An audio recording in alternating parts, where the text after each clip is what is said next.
हरिओम. मनशक्तीच्या online उपक्रमामध्ये आपलं सगळ्यांचं स्वागत.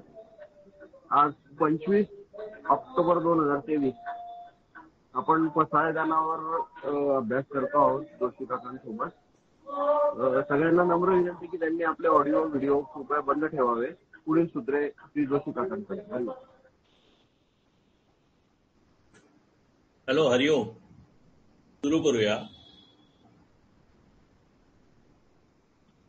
ह्या पसायदान पाठ मालिकेतला आज आपला 4था पाठ आहे आणि आता आपण त्याची सुरुवात करूया नेहमीप्रमाणे प्रार्थनेने.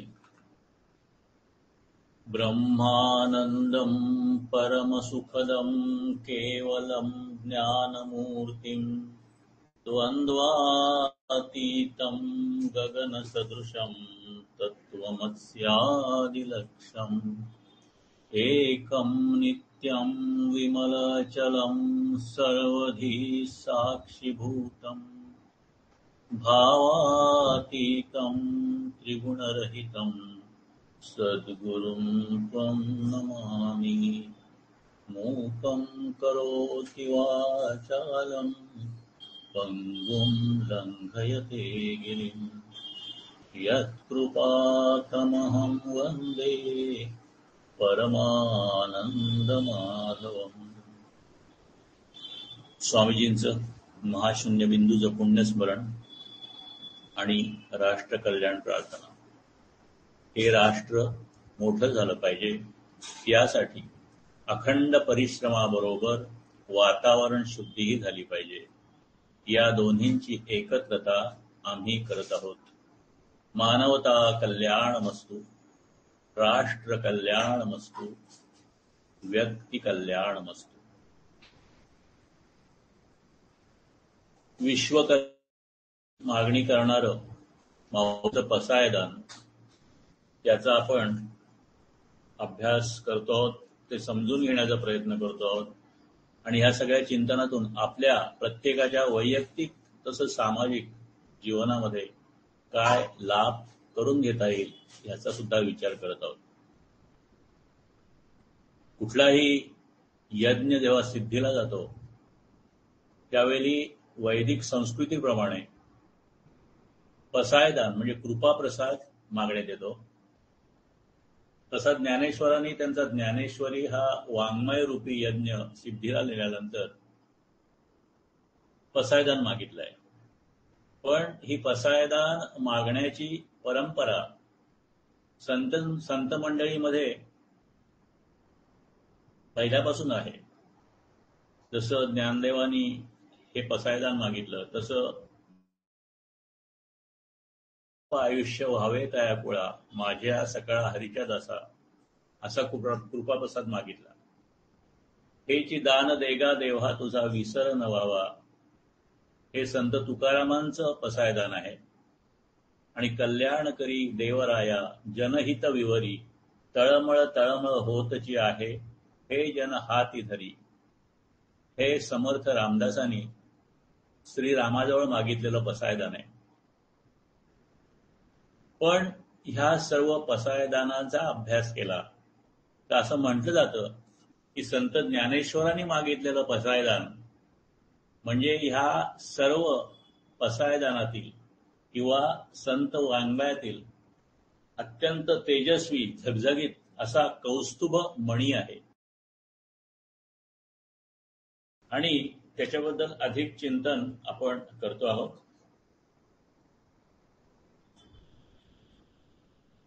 हा संत ज्ञानदेवांचं पसायदान हा आपल्या सामाजिक जीवनात अत्यंत जिव्हाळ्याचा विषय आहे.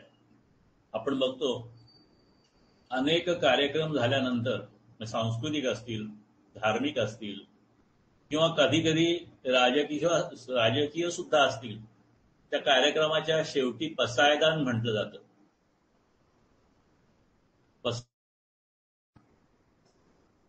आणि ह्याच्यामध्ये जो विषय आहे त्या विषयामध्ये व्यक्तीच्या, कुटुंबाच्या, समाजाच्या, परमार्थाच्या हिताची व्यवस्था बघितलेली आहे. फक्त वरवरचं कौटुंबिक सुख नाही तर सर्व पद्धतीचं सुख, सर्वांगीण सुख पण हा अर्थ लक्षात घेऊन बऱ्याच वेळा हे पसायदान म्हटलंच जातं असं नाही, किंवा या अर्थाविषयी जास्त जागरूकता सहसा दाखवली जात नाही.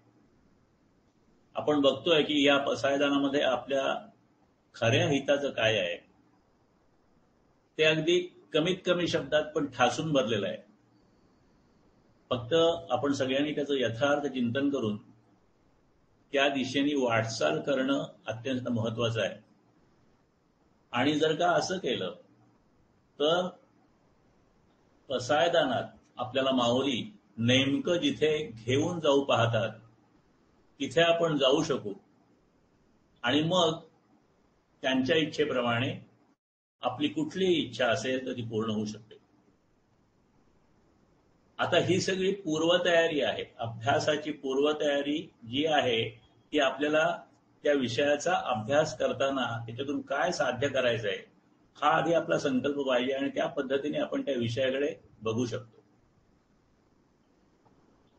आता आपण गीतेचं पारायण करतो, ज्ञानेश्वरीचं पारायण करतो, गाथेचं पारायण करतो, अनेक पारायण करतो, पण ते पारायण करणं म्हणजे फक्त वाचणं होतं.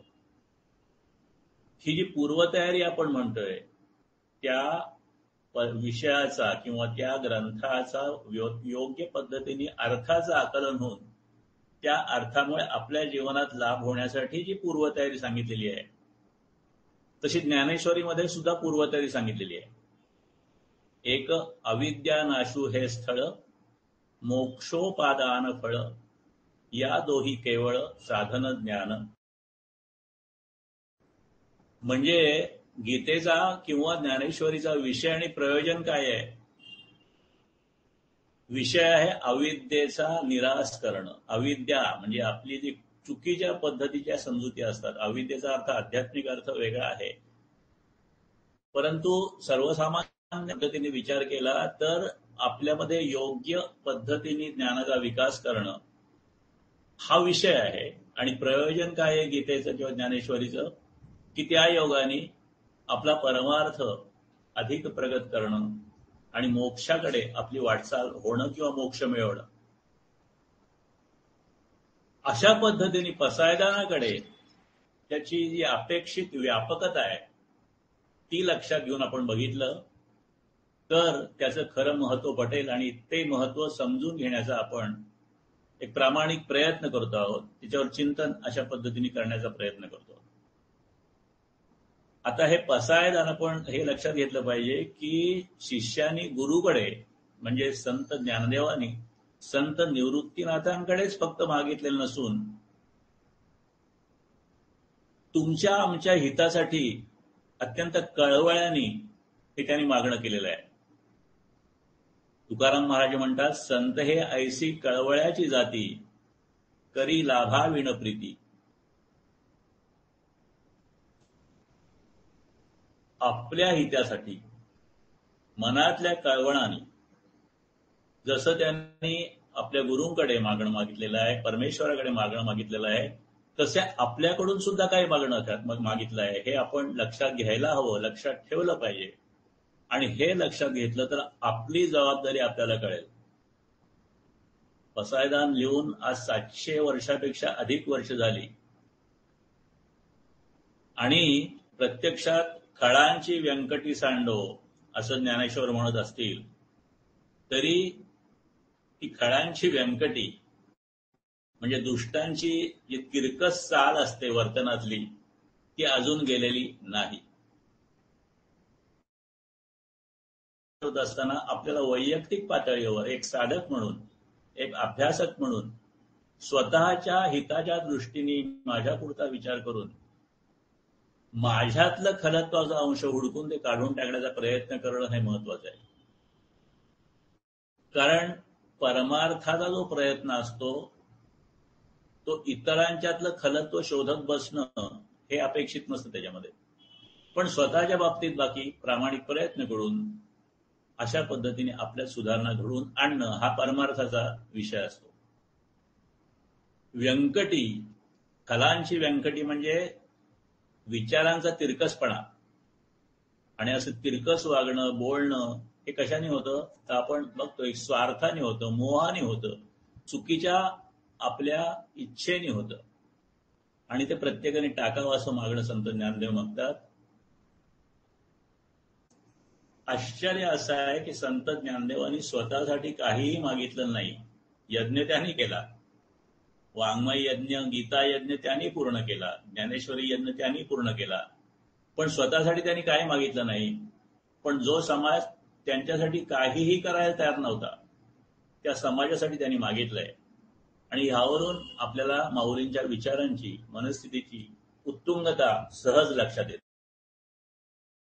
स्वामीजींनी असं म्हटलंय की आपल्यासारखं दुःख दुसऱ्याला न व्हावं याच्यासाठी केलेला ज्ञानशुद्ध प्रयत्न म्हणजे अध्यात्म जगणं.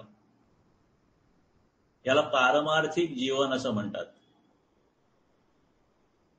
आता संतांना त्यांच्या आयुष्यामध्ये अनेक प्रकारची दुःख होतात, परंतु वैयक्तिक दुःखाकडे लक्ष न देता संत अध्यात्म जगतात, परमार्थ साधतात. आणि हे सगळं आम्ही त्यांनी जे केलं ते आपण कसं करावं ते सोपेपणाने आपल्याला सांगत असतात. ओवी 1 मध्ये प्रार्थना आणि विश्वात्मक देवाकडे मागणी आणि त्याचबरोबर गुरूंकडे आणि श्रोत्यांकडे सुद्धा मागणी ही आपण बघितली. ओव्या 2 आणि 3 मध्ये त्यांनी एकंदर ह्या खलत्वाबद्दल आणखीन वाईट गोष्टी जाण्याबद्दलची मागणी केलेली आहे. त्याच्यानंतर 4, 5 आणि 6 या ओव्यामध्ये असं सगळं झाल्यानंतर जी अनुकूल परिस्थिती निर्माण होण्याची शक्यता आहे किंवा व्हावी त्याच्याबद्दल त्यांनी म्हटलेलं आहे, वर्णन केलेलं आहे. आणि 7व्या ओळीपासून ह्या पसायदानाच्या मागणीचा उपसंवाद किंवा समारोप ते करतायत. आता हा सगळा थोडक्यात आढावा आपण परत एकदा अत्यंत स्वल्प पद्धतीने थोडक्यात अत्यंत थोडक्यात घेऊ. ज्ञानेश्वरांनी त्या विश्वात्मक देवाकडे प्रसाद मागितलाय की त्यांनी या यज्ञाने संतुष्ट होऊन आपल्याला पसायदान द्यावं. ही पहिली ओवी. दुसऱ्या आणि तिसऱ्या ओळीमध्ये ज्ञानदेवांनी जे मागितलंय आणि ते ज्यामुळे या विश्वात घडण्याची शक्यता आहे त्या परिस्थितीची मागणी ओवी 4 मध्ये आणि 5 आणि 6 अशा एकंदर 3 ओव्यामध्ये ज्ञानेश्वर ज्ञानदेव करतायत. मागच्या पाठात आपण ओवी 4 जरा विस्ताराने बघितली. त्याच्यामध्ये आपण संत संगतीचं महत्व जाणून घेतलं. संत संगती, सद्गुरु उपदेश, त्या उपदेशाचं पालन, त्या सगळ्यांनी काय काय लाभ होऊ शकतो यावर चिंतन केलं. आणि अशा प्रकारच्या संत सज्जनांची मांदियाळी निर्माण हो आणि अशी झाली तर त्यांच्याकडून सर्व भूतमात्रांचं कल्याण घडेल, ते घडो अशी माऊलींची अपेक्षा देखील मागच्या 4थ्या ओळीमध्ये त्यांनी व्यक्त केली हे आपण पाहिलं. अर्थात हे घडण्या अगोदर किंवा ही घडण्याची परिस्थिती निर्माण होण्यासाठी प्रत्येक मानवाने स्वतःमध्ये सुधारणा होण्यासाठी आपापलं खलत्व कमी करून अंतरी सद्भाव निर्माण होण्यासाठी काय करायचं आणि अशा सन्मार्गाला लागलेल्या लोकांची मैत्री होऊन परस्पर कल्याणासाठी काय करायचं ह्याचा विचार आपण ओवी 2 मध्ये बघितला.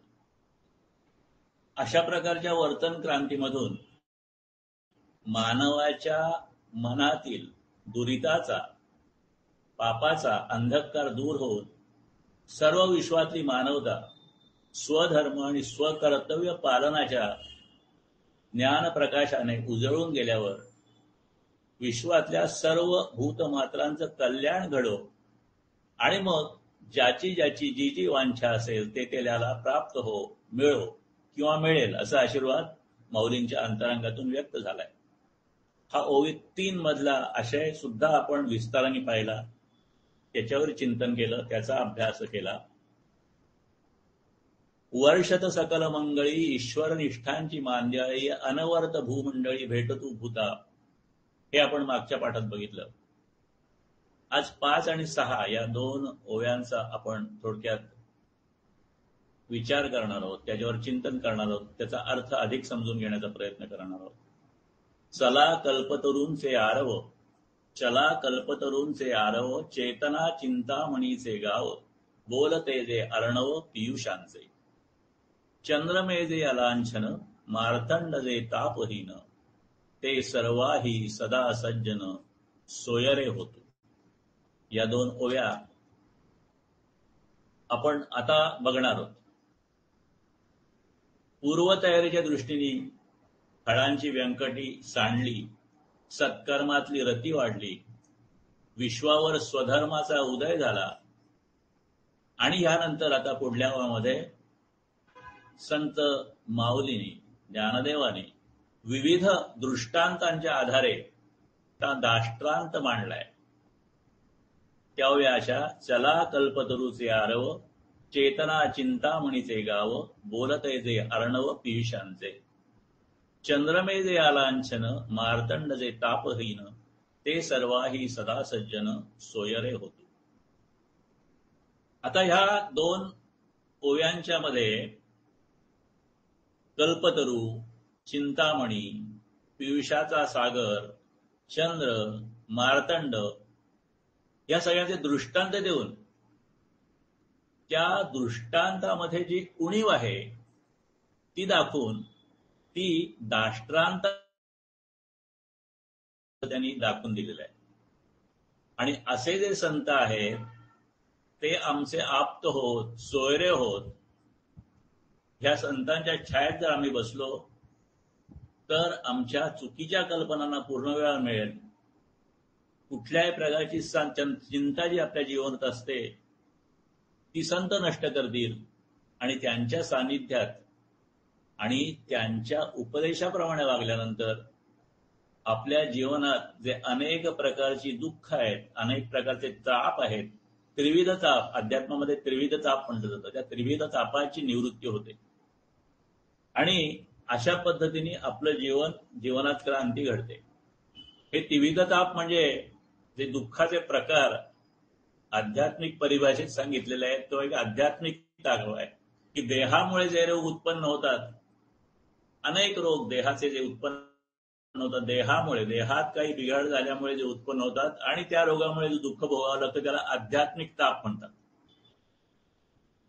देहाच्या बाहेरील परिस्थितीने निर्माण होणारी दुःख असतात ती अधिभौतिक ताप असतात. म्हणजे बाहेरची परिस्थिती आहे, पूर असेल किंवा काय म्हणतात वादळ असेल, अनेक प्रकारचे प्रश्न असतात. त्याच्यामध्ये जीव, जंतू, जनावर म्हणजे पंचमहाभूत आणि इतर सचेतन प्राणी म्हणजे जीव, जंतू, जनावर यामुळे जी दुःख निर्माण होतात त्याला अधिभौतिक म्हणतात. आणि आपल्याच कर्मानी जी दुःख निर्माण होतात, म्हणजे आपण म्हणतो ना की माणसाला चांगल्या वाईट कर्माची भोग भोगायला लागतात आणि त्यामुळे स्वर्ग नरक अशा गोष्टी होऊ शकतात. अशा प्रकारची जी दुःख आहेत त्याला अधिदैविक ताप म्हणतात. म्हणजे एक दुःखांच्या वेगळ्या वेगळ्या पद्धतीचं क्लासिफिकेशन जे आहे ते केलेलं आहे, पण तो असे सगळ्या प्रकारचे ताप जे आहेत ते संत संगतीने किंवा संतांच्या उपदेशाचं पालन केल्यानंतर निघून जातील असं माऊली या इथे म्हणतात. आता आपण ह्या दोन्ही ओव्यांचा थोडा अधिक अर्थ समजून घेण्यासाठी चिंतन करूया.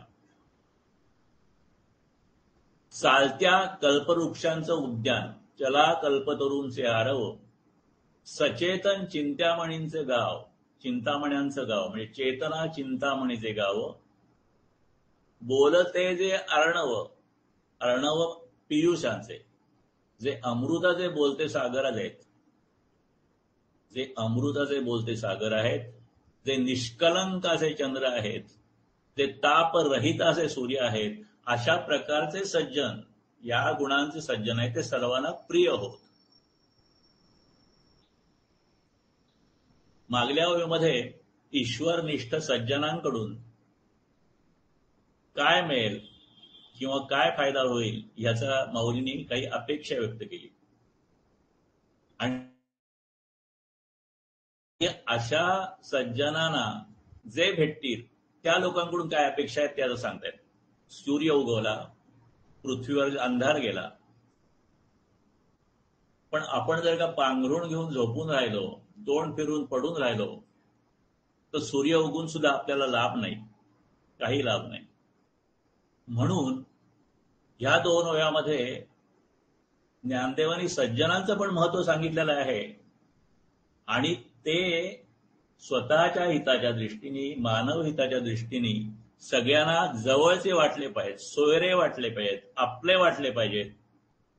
आणि ते जे जे सांगतील ते आपल्या हिताकरिताच सांगतील हा विश्वास वाटला पाहिजे. अशी प्रार्थना ते विश्वात्मक देवाजवळ करत आहेत. आता ह्या ओव्यामध्ये सज्जन हे उपमेय आहेत. सज्जन किंवा संत जे आहेत ते उपमेय आहेत. आणि कल्पतरू, चिंतामणी, समुद्र, चंद्र आणि सूर्य ही उपमान आहेत. उपमेय आणि उपमान ह्याच्यामधल्या एखाद्या सारखेपणामुळे किंवा साधारण्यामुळे जेव्हा फरक दाखवला जातो किंवा अभेद दाखवला जातो, तेव्हा जो शाब्दिक प्रकार होतो, भाषिक प्रकार होतो, त्याला भाषिक अलंकार म्हणतात, त्याला रूपक अलंकार म्हणतात. आणि ह्या रूपक अलंकाराचे 3 प्रकार आहेत: न्यून रूपक, समरूपक आणि अधिक रूपक. आणि ज्ञानदेवाने इथे अधिक रूपक केलेलं आहे. म्हणजे संत कल्पतरू आहेत, संत हे कल्पतरूच आहेत किंवा कल्पतरूंसारखे आहेत असं म्हणणं हे साधं रूपक झालं असतं. पण संत हे चालते कल्पतरू आहेत असं म्हणणं म्हणजे उपमानापेक्षा उपमेय हे अधिक गुणाने आहे हे सांगणं आहे. बघा, कल्पतरू चालत नाहीत, पण संत कल्पतरू मात्र चालतात. कारण संत हे फिरणारे आहेत, सगळीकडे जाणारे आहेत, त्यामुळे ते चालणारे फिरणारे कल्पतरू आहेत. आणि संतामध्ये हा कल्पतरूंच्या पेक्षा अधिक गुण झाला, म्हणून हे जे रूपक आहे ते अधिक रूपक या प्रकाराचं येतं. माणसाच्या आता ह्या कल्पतरू ही संकल्पना काय आहे, तर ती कल्पना अशी आहे की माणसाच्या मनात अनेक इच्छा असतात. त्याचे अगदी 2 प्रकार केले आपण, क्लासिफिकेशन केलं की एक साधारण किंवा सामान्य इच्छा आणि विशेष किंवा असाधारण इच्छा. आपल्या नेहमीच्या जीवनातल्या इच्छा असतात त्या सामान्य इच्छा असतात, परंतु काही विशेष इच्छा किंवा अतिशय मोठ्या महत्वाकांक्षा आपल्याला असू शकतात. अशा 2 प्रकारच्या इच्छा आहेत. सामान्य इच्छा ह्या आपल्या प्रयत्नांनी आणि आपल्याकडे जे आपल्याला अनुकूल प्रारब्ध असेल त्यांनी पुऱ्या होतात. पण ज्या विशेष इच्छा असतात त्या सहजासहजी पूर्ण होणं कठीण असतं. त्यासाठी वेगळे प्रयत्न करायला लागतात. त्यासाठी मोठं साधन उपलब्ध झालं पाहिजे. आणि मग अशा महत्वाकांक्षा पूर्ण होण्यासाठी, त्या मोठ्या इच्छा, असाधारण इच्छा पूर्ण होण्यासाठी पुराणामध्ये, संत वाङ्मयामध्ये आपल्याला कामधेनू, कल्पतरू, चिंतामणी अशा गोष्टी दिलेल्या आहेत, त्यांची उदाहरणं दिलेली आहेत. आणि ह्या ज्या अलौकिक वस्तू आहेत, म्हणजे कामधेनू काय, कल्पतरू काय, चिंतामणी काय, ह्या गोष्टी अलौकिक गोष्टी आहेत आणि त्या माणसाला सहसा प्राप्त होत नाही. पुराण हा एक आपला आध्यात्मिक किंवा पारमार्थिक वाङ्मयातला अत्यंत महत्वाचा एक भाग आहे. आता आपल्या विषय चर्चेचा नाहीये, परंतु जाता जाता त्याबद्दल थोडीशी माहिती घ्यायची तर 18 पुराण आहेत असं आता म्हटलं तर 18 मुख्य पुराण आणि 18 उपपुराण आहेत. खूप पूर्वी 100 कोटी श्लोकांचं एकच पुराण होतं. आणि असं म्हटलं जातं की व्यासानी त्यांची 4 लाख श्लोकांच्या, म्हणजे एक पुराण 4 लाख श्लोकांचं असं 18 पुराणं केली. अर्थात त्याच्याबद्दलची सगळी जी माहिती आहे ती ऑथेंटिक नाही. ती जी काही उपलब्ध आहे ती असं म्हणतात की ब्रह्म, पद्म, विष्णू, वायू, भागवत, नारदीय, मार्कंडेय, अग्नी, भविष्य, ब्रह्म वैवर्त, वराह, लिंग, स्कंद, वामन, कूर्म, मत्स्य, गरुड आणि ब्रह्मांड अशी ही 18 पुराणं आहेत. पुराण या शब्दाचा प्रत्यक्ष अर्थ प्राचीन असा आहे. एका पुराणाच्या मताने, म्हणजे वायू पुराण नावाचं जे पुराण आहे त्याच्या मताने, पुरा म्हणजे पूर्वी आणि अन म्हणजे अस्तित्वात असणं. पुराण हा शब्द पुरा आणि अन या 2 शब्दापासून झालेला आहे. आणि म्हणून पूर्वीपासून अस्तित्वात असलेल्या ज्या गोष्टी आहेत त्या पुराण असा त्याचा अर्थ घेतलेला आहे. आणि प्रारंभीच्या काळामध्ये प्राचीन कथा, आख्यायिका त्या परंपरागत वाङ्मयालाच पुराण हे विशेषण लावलं जात असावं. मत्स्य आणि वायू या पुराणांच्या मते ब्रह्मदेवाने आधी पुराणांची निर्मिती केली आणि नंतर त्यांच्या तोंडून वेद बाहेर पडले. म्हणजे वेदाच्याही अगोदर पुराण आहेत असं काही मतं मांडली जातात. आणि भागवत ग्रंथानुसार ब्रह्मदेवाने एकेका मुखाने एक एक वेद निर्माण केला आणि नंतर चारही मुखांनी इतिहास किंवा पुराणांची निर्मिती केली असंही म्हटलं जातं. अर्थात पुराणामध्ये अनेक गोष्टी आहेत आणि आता इथे फक्त पुराणाचा रेफरन्स आला की ही जी कामधेनू, कल्पतरू, चिंतामणी ह्या सगळ्या ज्या गोष्टी जे उदाहरणं दिलेली आहेत त्याच्याबद्दलची अधिक माहिती किंवा त्याच्याबद्दलचे अधिक रेफरन्सेस पुराणात असतात. आता कल्पतरू काय आहे? सर्वसाधारण वृक्ष एकाच प्रकारची फळं देतात, पण कल्पतरू हे जे वृक्ष असतं ते मागितलेलं फळ देतात. म्हणजे थोडक्यात कुठलीही इच्छा ते पूर्ण करतं. असं जे झाड ते कल्पतरू. आता या कल्पतरूंसारखे संतांजवळ इच्छिलेलं जे जे आपल्याला इच्छा आहे ते प्राप्त करून देण्याचं सामर्थ्य असतं. म्हणजे कल्पतरूंचं जर सामर्थ्य संतांमध्ये आहेच, पण संत हे कल्पवृक्षांपेक्षा श्रेष्ठ आहेत. का कल्पवृक्ष एखादाच असतो, पण माऊलींच्या जगतात संतांचे आरव आहेत. म्हणजे संतरूपी कल्पवृक्षांची उद्यानं आहेत. हे एक वैशिष्ट्य आहे. कल्पवृक्ष एका ठिकाणी स्थिर असतो, त्यामुळे कोणी त्याच्यावर पोहोचून प्रार्थना करायला लागला तरच त्याला त्याचं इच्छित फळ मिळणार. तो कल्पवृक्ष स्वतः होऊन काय कुणाजवळ जाऊन त्याचं दुःख समजून घेऊन ते दूर करण्याचा प्रयत्न करणार नाही. पण माऊली संत हे चालतं कल्पवृक्ष आहेत. ते स्वतः दीन आणि दुःखी आज्ञ जीवांजवळ जाऊन त्यांची इच्छा पूर्ण करतात. आणि सगळ्यात महत्वाची गोष्ट म्हणजे कल्पवृक्ष असो की चिंतामणी असो. चिंतामणी म्हणजे असाच एक कुठला तरी विशेष मणी की जो तुमची काही चिंता असेल तर दूर करतो आणि तुम्हाला जे पाहिजे ते प्राप्त करून देतो. पण कल्पवृक्ष काय की चिंतामणी काय? ते काय देणार? आपण जे मागितलं ते देणार. आता हे आपण मागितलेलं जे आहे ते मागणाऱ्याच्या खऱ्या हिताचं आहे किंवा नाही, ते त्याला खरं शाश्वत सुख देणार आहे की नाही, मागणाऱ्यातून जे सुख मिळणार आहे ते त्याला योग्य आहे की अयोग्य आहे, ह्याचा विचार काही ते चिंतामणी किंवा कल्पवृक्ष करणार नाही. पण संत असे आहेत की ते सहृदय आहेत आणि विचारी आहेत आणि मागणाऱ्याला त्याच्या खऱ्या सुखाचं काय ते त्याला सांगतात. इतकंच नाही तर काय मागायचं तेही सांगतात. या पसायदानात आपण तोच विचार संतांचा बघतोय की काय पद्धतीने विचार करावं, काय मागावं, काय सोडावं, काय पद्धतीने आपली प्रगती करून घ्यावी हे आपल्याला संत सांगतात. जे हिताहित देखती हानी कणवा घेपती कुसोनी शिणू हरिती देती सुख. संत हे कल्पवृक्षांसारखे आहेत, चिंतामणी रत्नांसारखे आहेत. पण चिंतामणी जरी आपल्याला जे काही पाहिजे असेल ते प्राप्त करून देतो किंवा चिंता दूर करतो असं म्हटलं तरी सुद्धा चिंतामणी जो आहे तो एक शेवटी रत्न आहे किंवा एक मणी आहे, एक विशेष एक प्रकारचं दगड आहे किंवा एक प्रकारचं रत्न आहे. तो जड आहे, अचेतन आहे, म्हणजे त्याला काही चेतना नाहीये. आणि असा चिंतामणी एखादाच असतो. पण ईश्वरनिष्ठ सज्जनांची मानदेळी म्हणजे चेतन चिंतामण्यांचं गाव आहे. म्हणजे अनेक चिंतामणी एकत्र आपल्याला जर पाहिजे असतील तर सज्जनांच्या मांदियामध्ये ते मिळतील.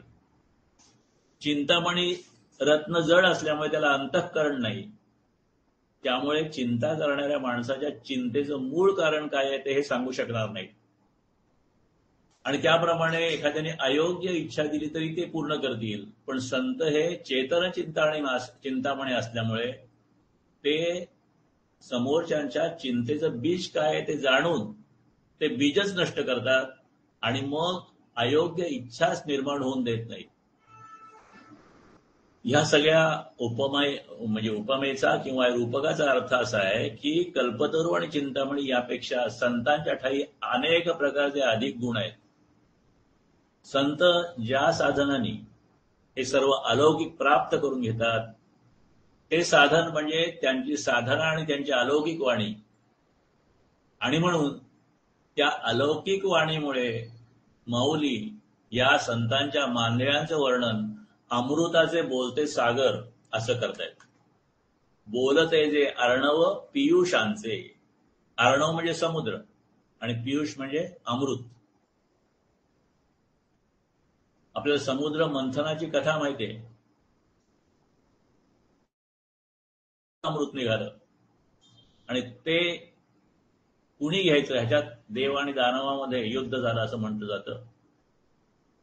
विष कोणी प्यायला तयार नव्हतं. शेवटी निळकंठ शंकरानी ते विष प्यायलं आणि तो वाद संपला असं म्हटलं जातं. तर ते थोडं अमृत निघालं आणि त्या अमृताने काही लोकांचं किंवा काही देवांचं किंवा काही तिथे असलेल्या लोकांचं काही कल्याण झालं. पण संत हे अशा अमृताचे समुद्र आहेत. अमृतामध्ये सगळ्या रसांचा समावेश असतो, तर संतांच्या वाणीमध्ये सगळ्या रसांचा उगम आहे. आणि त्याच्यामध्ये सर्वात महत्वाचा जो रस आहे त्याला कैवल्य रस म्हणतात. या कैवल्य रसाचं वर्णन श्रुतीने केलेलं आहे. त्याला रसो वै सहा असं वर्णन केलेलं आहे आणि परमात्म्याचं वर्णन आहे. ज्याच्या भक्तिप्रेमाच्या रसाने अविट आनंद प्राप्त होतं त्या श्रेष्ठ रसांचा लाभ संतांकडून होतो. आणि सर्वात महत्वाचं म्हणजे संतांचं वैशिष्ट्य असं आहे की अमृताला आणि त्या अमृताच्या समुद्राला दोघांना बोलता येणार नाही, पण संत हे बोलते अमृताचे सागर आहेत. अमृत समोर असलं म्हणजे त्या अमृताचे गुण आपल्याला माहीत नसले तर काय उपयोग आहे. पण संत हे अमृताचे असे सागर आहेत की जे स्वतः आपल्याला त्याच्या उपदेशांचं सामर्थ्य आणि परिणाम समजावून सांगतात. अमृत येते ही पैजा जिंके असा त्यांचा शब्द असल्याने हे अमृत रूप संतच आपल्याला सांगतात आणि त्यातील जीवन कृतार्थ करणाऱ्या नव्हे समोरच्या माणसालाही अमृत बनवणाऱ्या तत्वज्ञानाचं महत्व आपल्याला कळावं, सर्वांना कळावं म्हणून रसाळ शब्दांनी आपलं मन आकृष्ट करून घेतात.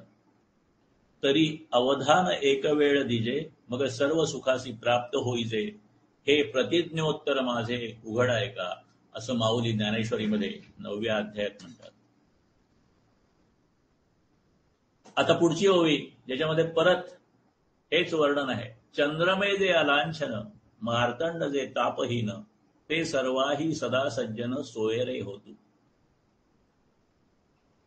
अनेक ठिकाणी असं म्हटलं जातं की परमेश्वरापेक्षा सुद्धा सद्गुरू किंवा संत सज्जन हे अधिक जास्त मोठे आहेत.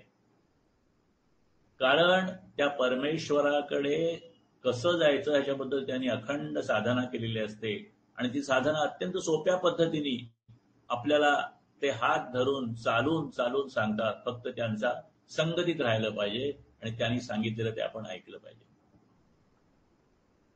कल्पतरू आणि चिंतामणी हे मनोकामना पूर्ण करतील, अमृत मृत्यूचं भय घालविल, पण एवढं करून त्यामुळे मनाला शांती मिळेल असं सांगता येत नाही.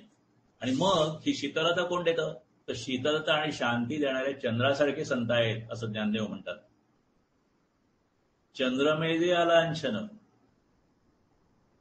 आता जो शांती देणारा आकाशातला चंद्र आहे त्याला डाग आहेत, लांछन आहेत, पण आमचे संत मात्र अलांछन आहेत. चंद्र आहेत, डाग नसलेले चंद्र आहेत.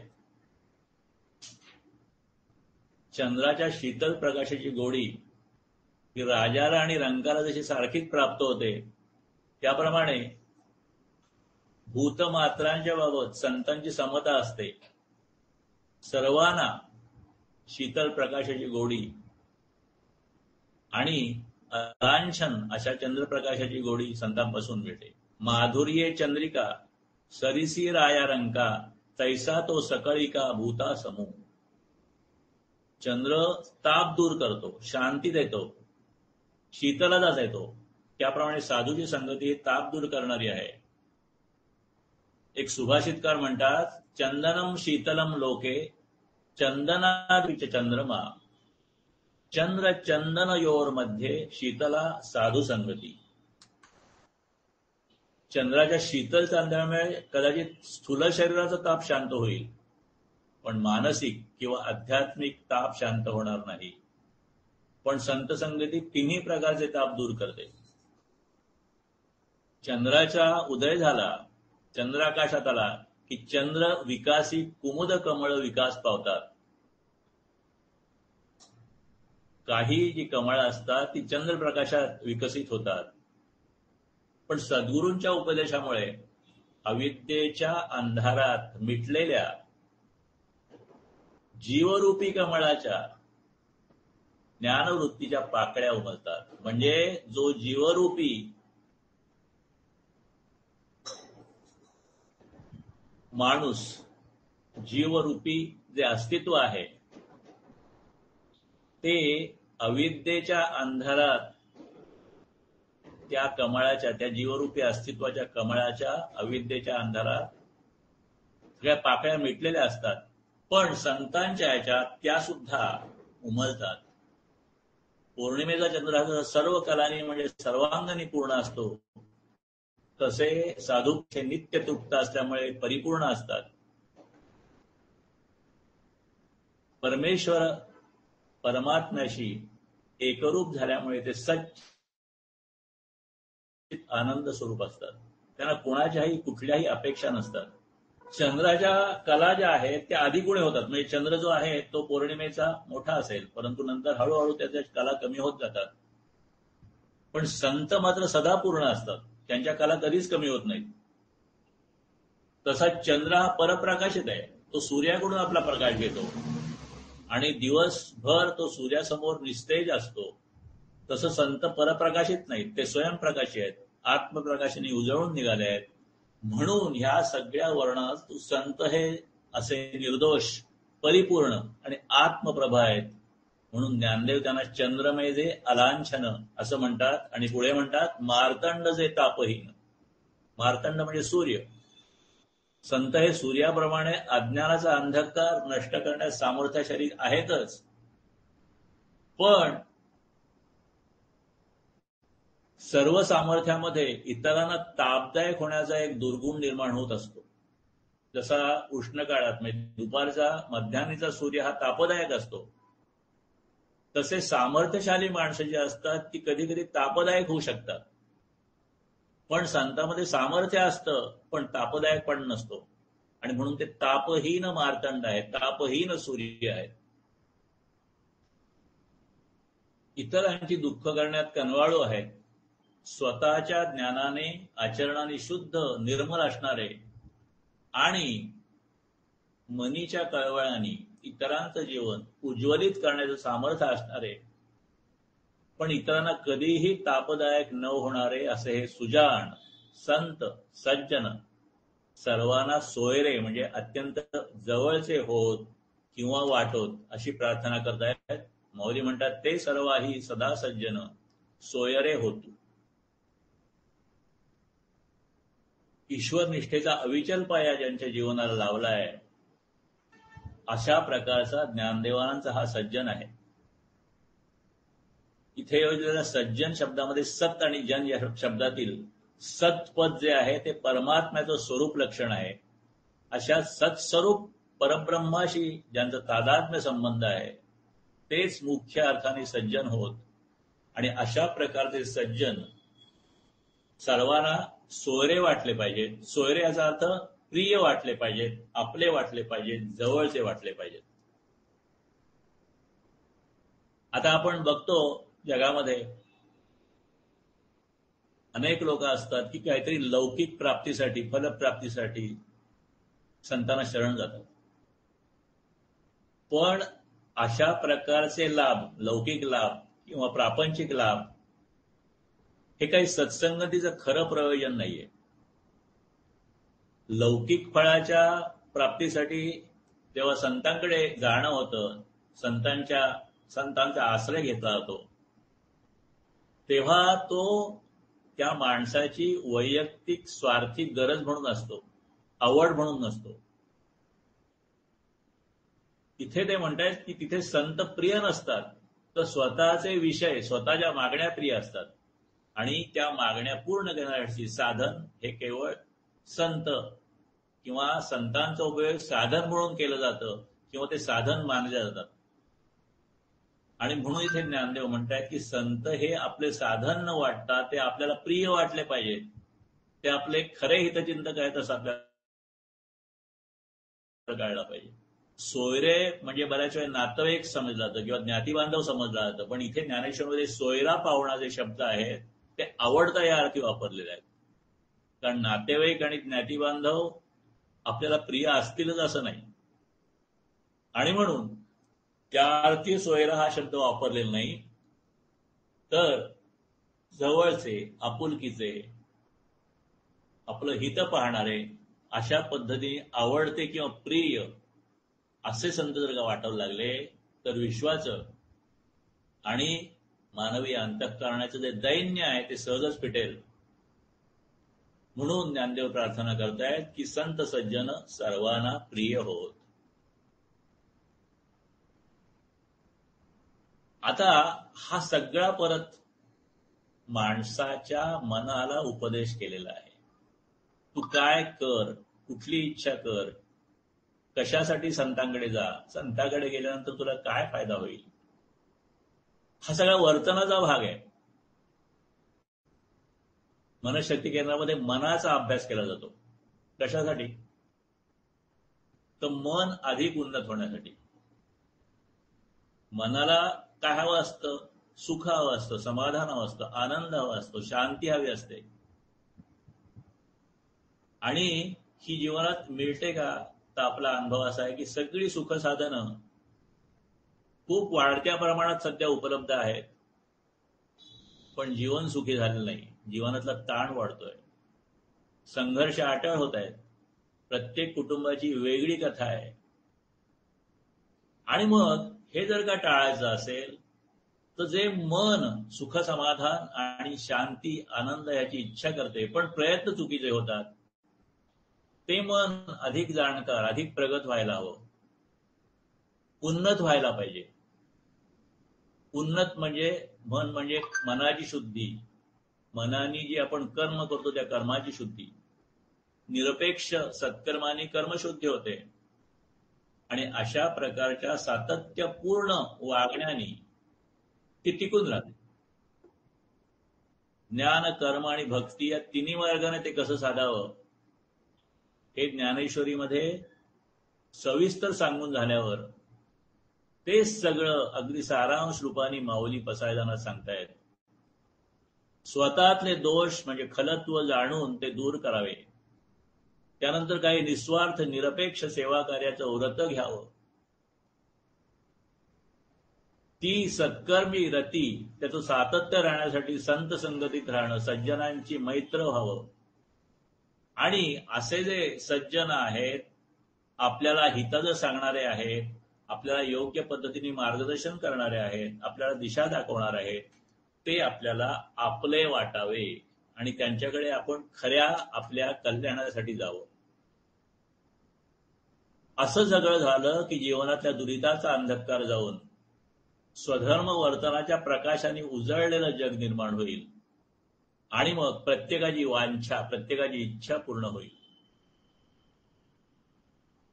आता हे सगळं कळतं, पण हे कळणं सोपं आहे, वळणं सोपं नाही. म्हणून हे सगळं जे आहे ते समजून घेऊन, नेटाने करून, आणि मग ते केल्यानंतर आपलं जीवनामध्ये काही परिवर्तन घडतं, अधिक सुखी समाधानी होतं, जीवन शांत होतं. याचा अनुभव घेणं म्हणजे त्याला साधना म्हणतात. मागच्या एका ओळीमध्ये आपण सात्विक सुख, राजसिक सुख आणि तामसिक सुख ही बघितली. तामसिक सुख किंवा काही प्रकारची राजसिक सुख ही आपल्याला त्या त्या क्षणाला सुख देतात, परंतु नंतर प्रचंड दुःख निर्माण होतात. हे सत्व आणि रज आणि तम हे त्रिगुण जे आहेत, हे त्रिगुण खूप महत्वाचे आहेत अभ्यासाच्या दृष्टीने आणि स्वतःच्या सर्वांगीण प्रगतीच्या दृष्टीने. त्या त्रिगुणाबद्दल आपण अधिक विस्ताराने शक्य झालं तर एखाद्या पाठामध्ये बघणार आहोत. पण हे सगळं करणं म्हणजे एकीकडे प्रपंच न सोडता प्रपंचासाठी योग्य पद्धतीने प्रयत्न करून त्याला परमार्थाची साथ देणं, ह्यालाच प्रपंच आणि परमार्थाचा समन्वय म्हणतात. आणि संत आपल्याला हेच करायला सांगतात. आणि ह्या सगळ्याची प्रेरणा आपल्या चित्तात जागी व्हावी, स्थिर व्हावी, हे राहण्यासाठी आपण पसायदानाचं चिंतन आणि अभ्यास करतो. पसायदानाच्या 9 ओव्यांपैकी 6 ओव्यांचा अन्वयार्थ आपण समजून घेण्याचा प्रयत्न केला. राहिलेल्या ओव्या आपण पुढच्या अजून 2 भागामध्ये म्हणजे साधारणतः 7-8 ही एका पाठामध्ये आणि 9वी किंवा समारोपाचा भाग हा शेवटच्या पाठामध्ये आपण घेणार आहोत. आणि आता आपण आपल्या पसायदान प्रार्थनेकडे जाणार आहोत. सगळ्यांनी आपापल्या ठिकाणी ही पसायदान प्रार्थना म्हणावी. आता विश्वात्मके देवे येणे वाग्यज्ञे तोषावे, तोषो निमज द्यावे पसाय दान हे. जे खळांची व्यंकटी सांडो, तया सत्कर्मी रती वाढो. भूता परस्परे जडो, मैत्र जीवांचे. दुरितांचे तिमिर जाओ, विश्वस्वधर्म सूर्ये पाहो. जो देवांचील तो तेला हो, प्राणिजात. वर्षत सकळ मंगळी, ईश्वरनिष्ठांची मांदियाळी. अनवरत भूमंडळी, भेट तू या भूता. चला कल्पतरूंचे आरव, चेतना चिंतामणीचे गाव. बोलते जे अर्णव पियुषाचे, चंद्रमे जे लांछन मार्तंड जे तापहीन. ते सर्वाही सदा सज्जन, सोय रे हो तू. किंबहुना सर्वसुखी, पूर्ण हो नीतिही लोकी. भजिजो आधी पुरुखी, अखंडित. आणि ग्रंथोपजीविये, विशेषी लोकीये. दृष्टादृष्ट विजये, होवावेजी. येथ म्हणे श्री विश्वेश्वराओ, हा होईल दान पसाओ. येणेवरी ज्ञान देओ, सुखिया झाला, सुखिया झाला, सुखिया झाला. हरिओम हरिओम हरिओम तत्सत. सर्वांना धन्यवाद.